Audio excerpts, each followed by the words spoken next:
조희대 대법원장이나 지기현 대법관이나 모두 헌법 65조 1항에 직무집행간에 헌법과 법률을 위반하면 탄핵의 대상입니다. 그 탄핵 사유의 합리적 의심에 대해서 이야기하겠습니다. 먼저 조희대 대법원장입니다. 이번 전원합의체 판결 2025도 4697 이 전원합의체 판결에 재판 과정에서의 헌법과 법률 위반을 이야기하는 겁니다. 그 전원합의체 판결의 평이나 합의 내용, 어떤 대법관이 어떤 이야기를 했느냐 이것을 문제 삼는 것이 아닙니다. 이 사안에서 가장 중요한 것은 2025년 4월 22일 대법원 2부 소부에 배당은 됐습니다. 그렇지만 심리의 기회를 주지 않고 2시간 만에 전원합의체에 회부했습니다. 그리고 그날 심리했습니다. 1회 심리했습니다. 그리고 4월 24일 날 2회 심리하고 표결했습니다. 그리고 5월 1일 날 선고를 내렸습니다. 지금 문제를 삼는 것은 대법원에서 전원합의체 판결에 대해서 이미 종결된 이 판결 과정에 대해서 문제를 삼고자 하는 겁니다.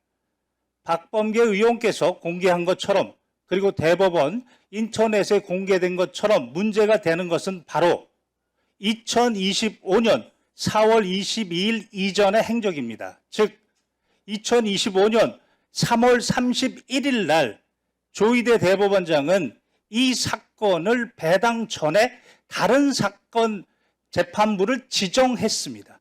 즉 배당 전에 미리 심리를 하게 한 겁니다. 그리고 4월 22일 2부에 배당하기 전에 미리 전원합의체 심리 지정을 직권으로 했습니다. 이 두 부분에 대한 문제점을 말씀드리겠습니다. 먼저 대법원 2부에는 4월 22일 오전에 배당이 됐습니다. 배당이 되면 헌법 102조 1항에 따라 소부를 둘 수 있고 법원 조직법 7조 1항에는 3분의 2 이상의 대법관의 전원 합의체로 합니다. 그러나 단서에 3명 이상이 소부에 배당이 되면 먼저 심리한다고 했습니다. 먼저 심리한다는 것이 원칙입니다. 그러면 4월 22일 날 배당되기 전부터 3월 31일 날 누군가가 먼저 심리하고 있었습니다. 이것은 헌법이 보장하는 소부의 심판권을 침해했습니다. 그리고 소부는 먼저 심리를 하다가 4가지 사유, 다시 말해서 명령규칙이 헌법에 위반됐는지, 명령규칙이 법률에 위반됐는지, 지금 해당 대법원 판결을 변경해야 되는지, 아니면 소부에서 심리하는 게 부적당한지 이렇게 심리를 한 다음에 전원합의체에 회부하는 겁니다. 그런데 이런 절차도 없이 배당 전에 미리 4월 22일 당일날 전원합의체 지정 이렇게 직권으로 심리를 지정하였습니다. 이 부분은 대법원의 내규, 즉 대법원 전원합의체 심리 절차에 관한 규정, 심리 절차에 관한 내규입니다. 2조에 따르면 전원합의체 사건을 지정하려면 최소 10일이 있어야 됩니다. 그것도 위반했습니다. 22일 날 배당 전에 심리하고 그리고 그날 심리를 한 겁니다. 그리고 그날 이틀 동안에 6만에서 7만 쪽의 기록을 보았다는 건지 보지 않았다는 건지 그 로그 기록에 대해서는 공개하고 있지 않습니다. 분명히 헌법 12조 1항의 적법 절차 위반에 문제가 생길 수 있습니다. 그리고 더 중요한 것은 전원합의체 판결이라고 했습니다. 2025도 4697. 그러나 판결이 변경된 게 아무것도 없습니다.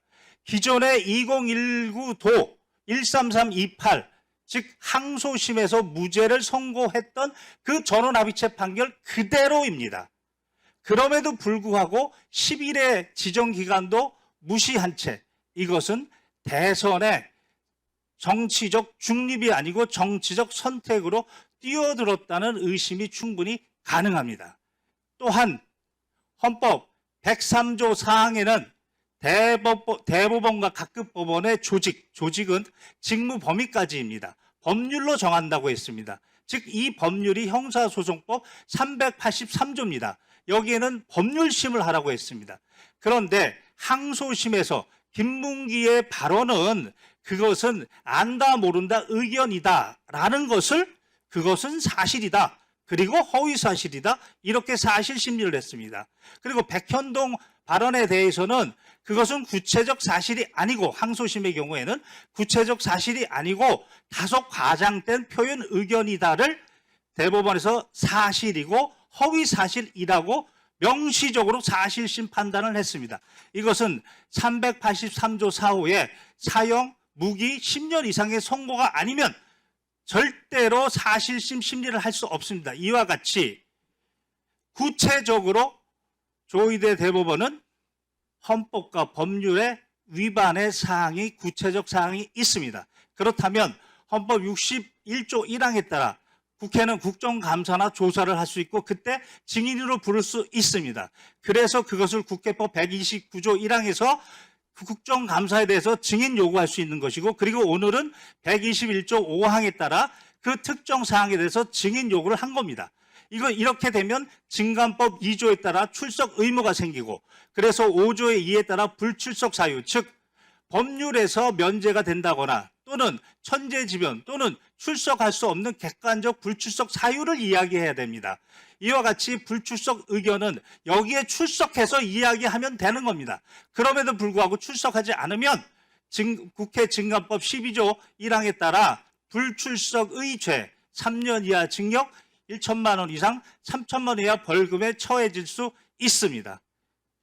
제 시간은 이제 다 된 것 같습니다. 지기현 부분은 시간이 안